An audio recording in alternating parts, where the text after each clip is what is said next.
This might be the most sulit rice meal you'll make. Try our chicken inasal matchang. 2 ulam in 1. Busog ka na, sulit pa. First, mag-init ng annatto oil sa pan. Then, saute garlic, ginger at lemongrass hanggang bumango.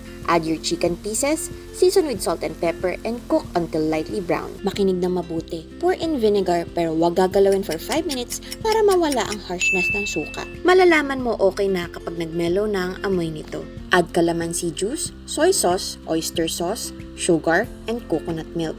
Simmer lang ng konti para maghalo ang flavors. Next, diretso na natin ilalagay ang soaked glutinous rice sa pan with more annatto oil. Stir until the rice is fully coated and slightly sticky. Pag ganito na itsura, turn off the heat and let it cool a bit.